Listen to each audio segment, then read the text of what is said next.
As the sun rose Monday morning, Pedro Barba had to settle for imagining what his family was doing without him. In their Riverside home, Barba's wife would be fixing hot cocoa and pan dulce for their 2 children. The 3 would be readying to open their gifts. 100 miles away, the hotshot firefighter was gearing up for another day attacking the Thomas Fire, California's largest wildfire on record. He was one of 1,500 firefighters and crew members working around the clock even on Christmas Day to douse hot spots, maintain containment lines and mop up parts of the more than 280,000 acres charred by the massive blaze. Barba, 35, wore boots covered with soot and ashes, and looked away as he thought of his homesickness and sense of duty. "My family's not happy, but they understood I love fighting," he said before calling his son and daughter.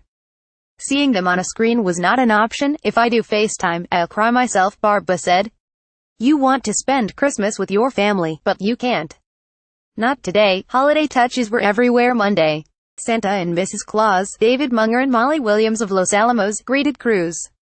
And fire officials used a giant candy cane to highlight the portions of the map on which units were focusing.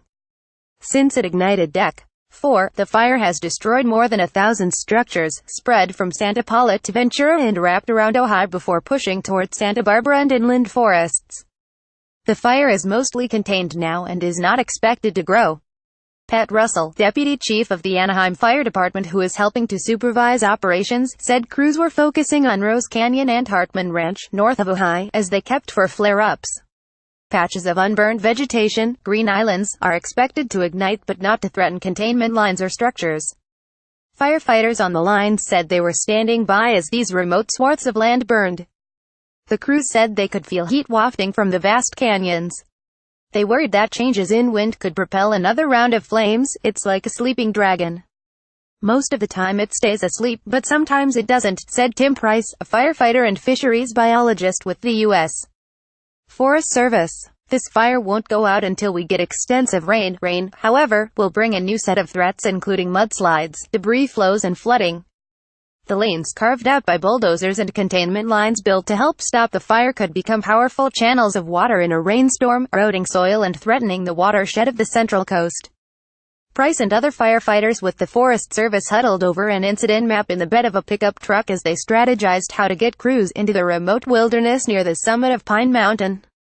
The crews could dig lines that would allow water to drain off of the larger channels, more readily absorbing into the soil. Like countless others, Price did his work with his mind never far from his family. He had spoken to his wife and daughters in Idaho in the morning after they awoke to gifts. His absence was felt. "They want me to show them how to download apps on their Kindle Fire," Price said. Price said he expected to return home in early January, and that he'd probably never work again on Christmas. Marky Moss, 23, said she was looking forward to spending Christmas with her brothers in Utah, but then she was called to help. She's part of a hand crew that hiked 3 miles near Fillmore to monitor an uncontrolled line. She called her family on Christmas Eve and texted before breakfast in the dining hall, where tamales and vats of hot coffee were available and poinsettias decorated each table. "Thank goodness for technology," she said. Officials said that battling a wildfire in late December was the new reality. Wildfires now were a risk all year long, not just seasonal events. To help, crews from 19 states joined California firefighters, with about 9,000 people assigned to the fire since it first broke out. Most firefighters have been called home. Units already had been grappling with fatigue after a fire season marked by extremes, especially the deadly blaze in Santa Rosa, said Robert Baird, Director of Fire and Aviation Management for the Forest Service. "The behavior of the North Bay fires and the behavior of this fire in the first 48 hours were wicked in the way they grow unbelievably," Baird said. "That is a severe threat to the public." On Christmas Day, Baird's 7 children were at home up north in Fairfield. He said he wanted to work on the scene all day Monday to show that the sacrifice was shared.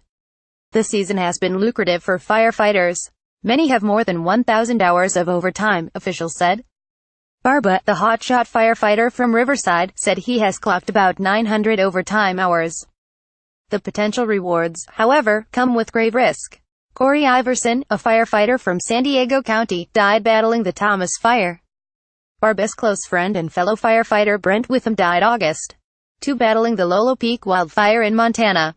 That specter of death looms over every goodbye. Barba's wife got 24 hours notice before he left. "She was really upset," he said. Each time the couple speak on the phone, they have a goodbye ritual. "Be safe and come back," she says. "I'm coming back, babe," he tells her. Updates. 4:48 p.m. This article has been updated throughout with additional stories of firefighters and crew members working on the Thomas fire. This article was originally published at 12:30 p.m.